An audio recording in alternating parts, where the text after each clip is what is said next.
श्रीराम समर्थ.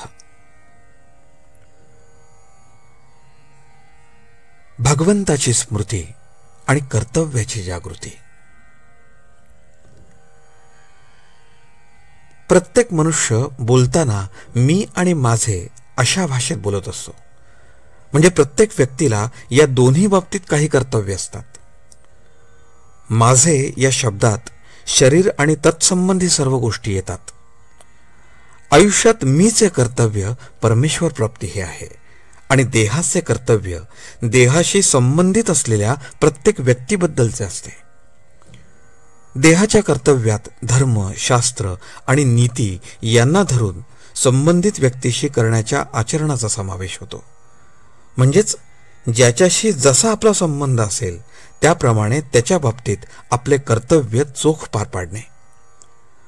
कर्तव्य याचा अर्थ मोबदल्याची अपेक्षा न ठेवता ज्या ज्या बाबतीत जे करणे योग्य असेल ते करणे असा आहे. मनुष्याने मी आणि देह या दोहोंच्या बाबतीतली कर्तव्ये समान चालीने करीत राहिली पाहिजेत. मीचे कर्तव्य करीन पण देहाने कसाही वागेन असे म्हणून चालणार नाही. याचे कारण असे आहे की समजा एखादा मनुष्य नोकरी करत आहे. तो ती नोकरी कशा करता करतो याचा विचार केला तर असे दिसते की ती नोकरी करायला दुसरे कोणी नव्हते म्हणून तो ती नोकरी करत नसतो, तर त्या नोकरीतून मिळणारा पैसा कुटुंब रक्षणाकरता उपयोगी पडेल म्हणून तो ती नोकरी करत असतो. समजा त्याने नोकरी केली पण मिळणारा पैसा घरात दिला नाही तर त्या नोकरीचा काही उपयोग नाही.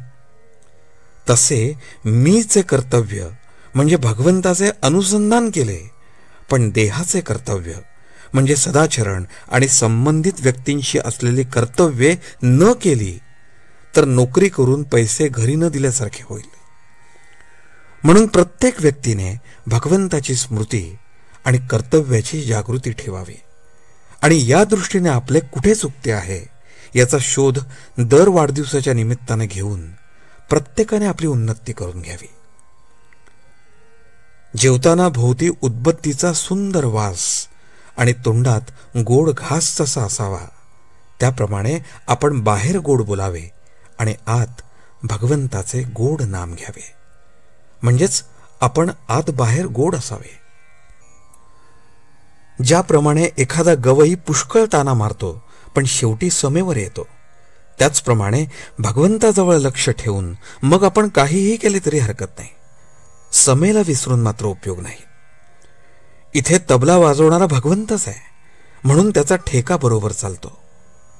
ठेक्याप्रमाणे म्हणजे भगवंताच्या ठेक्याला अनुसरून म्हणजेच त्याच्या स्मरणात जो गवई गाईल तो बरोबर मार्गावर राहील आणि शेवटी समेवर येईल. आजचे बोधवचन. फळाची अपेक्षा सोडून कर्म करणे याचे नाव कर्तव्य होय. जानकी जीवन स्मरण. जय जय राम.